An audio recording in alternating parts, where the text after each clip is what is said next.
In our parsha, we have the first, perhaps the most important and famous twins of all time, Esav and Yaakov, but they were not identical twins. Indeed, they were very different, not just in appearance, but in their path in life as well.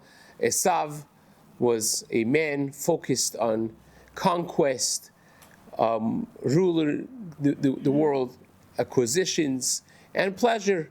He was a man that wanted it here and now. When he wanted a bowl of soup, he would sell his bechorah, his future, for a momentary pleasure.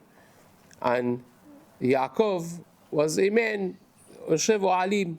He was focused on the world of his spirit, of spirituality, learning Torah, be'ohale Shem va'ever. That was his focus. He was a simple man. Ishtam, he was a simple, complete with HaKadosh Baruch Hu, not sly, not like Esav. Now, this reflects in their names as well. Esav was called Esav, and he came out because Kulo ka'aderet tzar, he was asui. Everyone said, and normally a baby is not full of hair, made, like an adult. He was.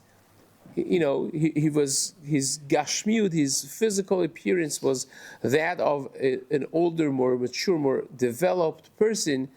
And Yaakov, like the Siforno explains, comes from the language of Akiv. He was holding the heel of Esav, representing that he is a patient individual. He waits for the goods to be delivered at the end, so to speak. Consistent, perseverant, and waiting patiently for the ultimate good, the olam haba, investing in here and now for the better good that you will receive in future. That is Yaakov Avinu.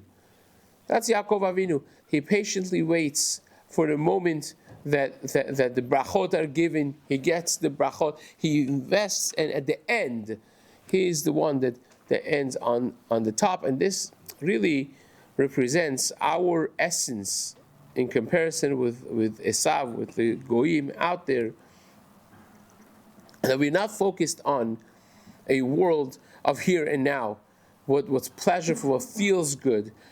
Now, in this moment, a momentary passing, fleeting pleasure, but rather a life of investment, working hard, being consistent and constant, working and waiting for that good.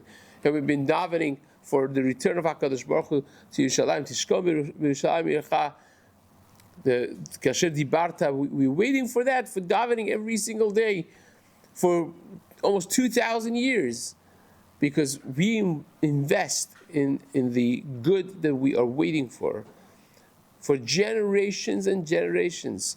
Parents telling their children, their grandchildren, that this is the value we wait for. And that becomes the essence of Yaakov.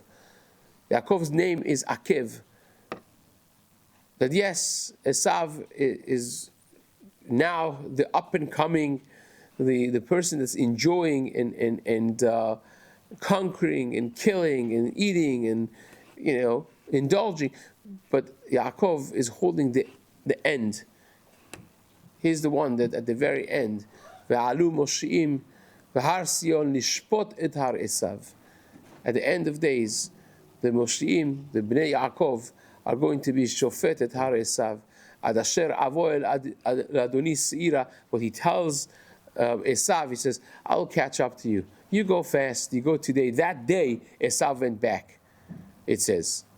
Bayom Ahu. Because that's Esav. Today. What's today? Yaakov says, you go, I'll come slowly. I move slow, but I move consistent with having the end in mind. And that becomes a lesson for every Jew, becomes a DNA of how we operate, focusing on the better good, investing our life and our children's lives in values and things that are important for us, connecting with HaKadosh Baruch Hu in that special way. B'ezrat Hashem. Amen.